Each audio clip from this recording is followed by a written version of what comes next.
S P D F 4 प्रकार के orbitals होते हैं। ऑर्बिटल्स की सामान्य जानकारी हम देने जा रहे हैं आज। एस ऑर्बिटल्स गोलाकार होता है, पी ऑर्बिटल्स डम्पल शेप में होते हैं, डी ऑर्बिटल्स डी डम्पल शेप में होते हैं और ये एफ वाले संयुक्त कक्षक होते हैं। जैसा कि हम इस डायग्राम में देख रहे हैं, सबसे पहले एस कक्षक दिखाया गया है, उसके बाद में 3 P x, P Y, P Z 3 P कक्षक दिखाए गए हैं।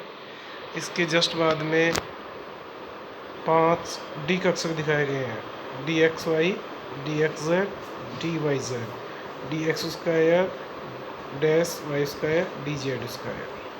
अब इनकी सामान्य जानकारी प्राप्त करते हैं अपन। तो इसमें एस कक्षक के लिए जो एल होता है वो 0 होता है। एल का मतलब होता है या एजमेथल क्वांटम संख्या। इन कक्षकों की तरंग फलन केवल आर पर आधारित होती है, थीटा पर निर्भर नहीं करती, अर्थात इनका इलेक्ट्रॉन घनत्व सभी दिशाओं में समान रूप से होता है, क्योंकि ये गोलाकार होते हैं और दिशाहीन होते हैं। तो इसमें जो ओवरलैपिंग होती है वो किसी भी डायरेक्शन में हो सकती है, इसलिए ये दिशात्मक नहीं होते, दिशाहीन होते हैं। इसी प्रकार जो पी कक्षक है उसके लिए एल का मान 1 होता है, यानी कि पी कक्षकों का कोणीय तरंग फलन थीटा कोण पर निर्भर करता है, अतः ये कक्षक दिशात्मक होते हैं। अतः तरंग फलन नाभिक से धनीय दूरी पर धनात्मक और ऋणीय दूरी पर ऋणात्मक होते हैं। तो दोनों तरफ इसका इलेक्ट्रॉन घनत्व पाया जाता है, धनीय सिरे और ऋणीय सिरे पर, जैसा कि हमने डायग्राम में अभी देखा। जब इसको आगे हम देखते हैं तो ये 3 प्रकार के होते हैं, p x, P Y, P z. इनके लिए जो एल का मान सभी के लिए 1 होता है, लेकिन जो एम जो मैग्नेटिक क्वांटम संख्या है उसका मान इनके लिए अलग अलग होता है। एक के लिए +1 होता है पी एक्स के लिए, पी वाई के लिए 0 होता है और पी जेड के लिए -1। यानी कि ये सिर्फ दिशाओं में अलग अलग होते हैं। एक जैसे पी एक्स है वो एक्स दिशा में होंगी, इसकी जो पालियाँ होती हैं, पी वाई की पालियाँ वाई दिशा में होंगी, वाई डायरेक्शन में, और जेड वाले कक्षक, पी जेड वाले कक्षकों की पालियाँ जेड दिशा में होंगी। इस प्रकार से इनके तीनों कक्षक होते हैं वो एनर्जी में सेम होते हैं, लेकिन इनकी जो दिशाएं होती हैं पालियों की वो अलग अलग होती हैं। तो इनके द्वारा जो वेव फंक्शन है या तरंग फलन होता है वो साई एक्स, साई वाई और साई जेड होता है। इसी प्रकार डी कक्षक हैं, डी कक्षक भी 5 प्रकार के होते हैं और ये डी कक्षक 5 प्रकार में 2 टाइप्स में बांटा गया है इनको।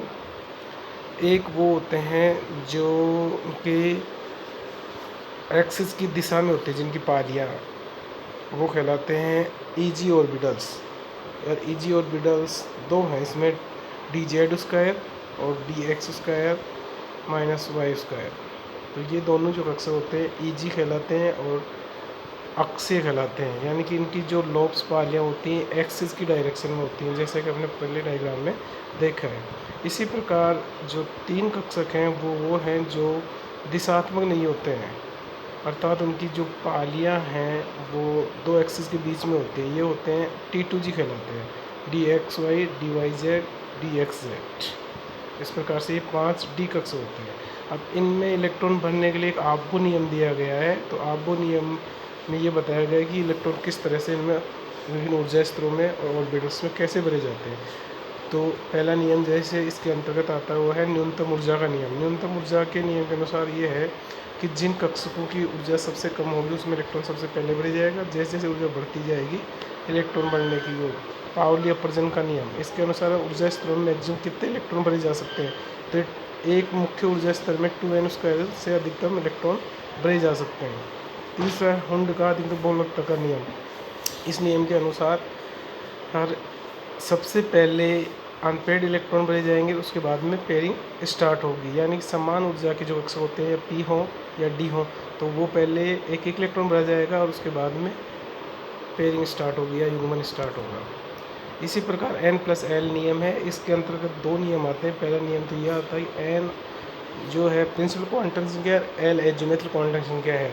तो इसमें जिसका मान कम होगा n+l के लिए उसमें सबसे पहले इलेक्ट्रॉन भरे जाएंगे, उसके बाद अधिक ऊर्जा में भरे जाएंगे। जब 2 कक्षकों के लिए n+l के मान समान हो तो ऐसी स्थिति आने पर इलेक्ट्रॉन उसमें भरा जाएगा जिसके लिए n का मान कम हो। ओके।